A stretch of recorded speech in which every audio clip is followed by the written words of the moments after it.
All right, here's a passage, another infamous passage that I've read to you before. And one of the things, again, if you're new here, one of the things that I'm really committed to is not shying away from these passages that confront us with the contradictions and the conflicts and the difficulties in Western history, because we have had these arguments before, and the record of them is also something to be cherished, right? The discussion, the difficult debate, the hideous things even that good people have said teach us something. It tells us that even good people can go horribly astray if not informed by the best wisdom available to them in their tradition. Here's Plato. He says, this is via Socrates, of course, in the Republic. There is a need for the best men to have intercourse as often as possible with the best women, and the reverse for the most ordinary men with the most ordinary women. And the offspring of the former must be reared, but not that of the others, if the flock is going to be of the most eminent quality. And all this must come to pass without being noticed by anyone except the rulers themselves, if the guardian's herd is to be as free as possible from faction. Now, again, we read this and we want to love Plato and Socrates. I love Plato and Socrates, and yet we cannot help but shudder. And you can see how the logic works, because if it's possible to make a distinction within the human species that goes down to the ground, not just, oh, this person's taller or this person is prettier or whatever, but this person is more or less worthwhile, more or less has more or less worth, is designed to serve, as Aristotle was saying, then ultimately, of course, inexorably, what's going to stop you from saying some babies should be brought to term, some should be reared, and some shouldn't, right?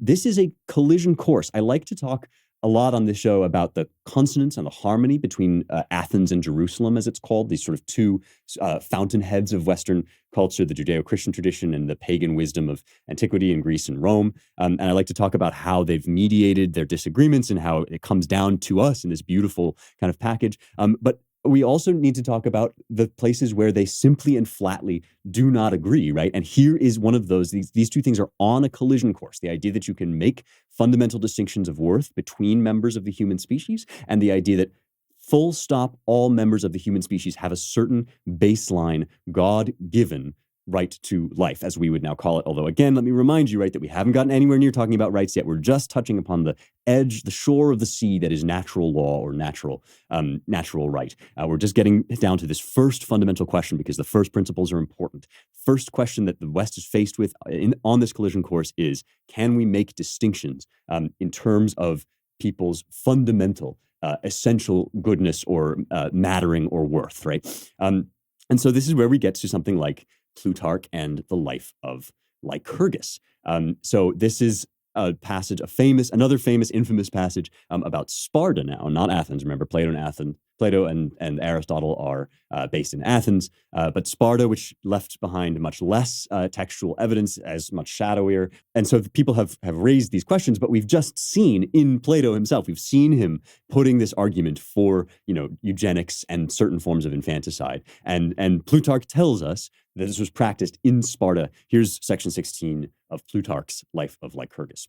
Offspring was not reared at the will of the father, but was taken and carried by him to a place called Lescae, where the elders of the tribes officially examined the infant. And if it was well built and sturdy, they ordered the father to rear it and assigned it one of the 9,000 lots of land. But if it was ill-born and deformed, they sent it to the so-called Apothetai, a chasm-like place at the foot of Mount Taygetus, in the conviction that the life of that which nature had not well equipped at the very beginning for health and strength was of no advantage either to itself or the state.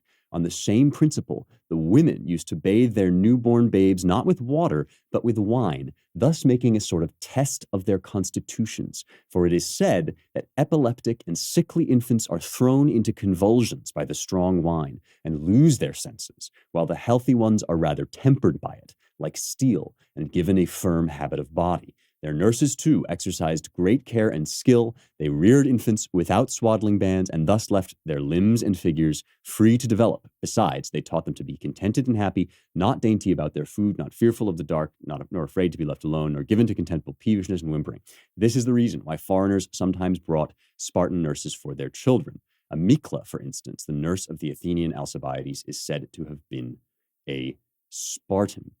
So, again, right, something that offends our modern sensibilities. But what I'm trying to force you to ask yourself here is why? Why does it offend your modern sensibilities? Are you smarter or better than Aristotle or Plato inherently? Or have you been taught by them things that they were not taught? And what I'm edging up to is the distinction here between reason and revelation. We see that the world around us provides us certain information and that we are naturally equipped with reason to make certain true judgments about it, such as, for instance, that men, human beings, right, are superior to animals in their intellect and therefore suited to rule. But we see in Aristotle that if you only have that reason, right, then it will lead you to places that we now see in their self-evident way as horrific, right? And we see Socrates or Plato's Socrates advocating eugenics, advocating killing babies. We hear this record of the Spartan practice, and who knows how widespread it was, but it must have existed, right? It was clear. There's clear evidence that it existed, and we have myths, of course, like the myth of Oedipus, to kind of speak to that idea.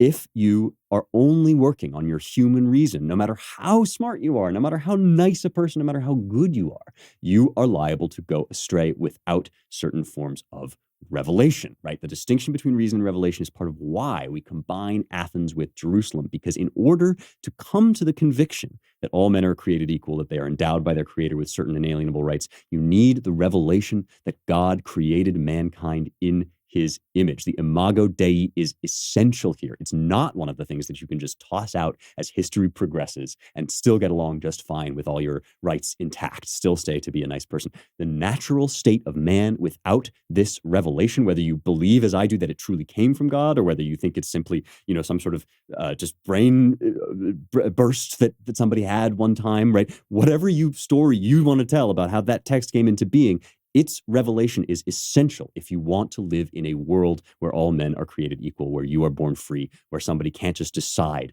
that you deserve to die. And we see this because we know that even the best societies of antiquity, without this revelation, did things that we now consider appalling. And the fact that we consider them appalling is not just because of our own intuitive excellence. It's because of the wisdom tradition that comes down to us through the great works of the West.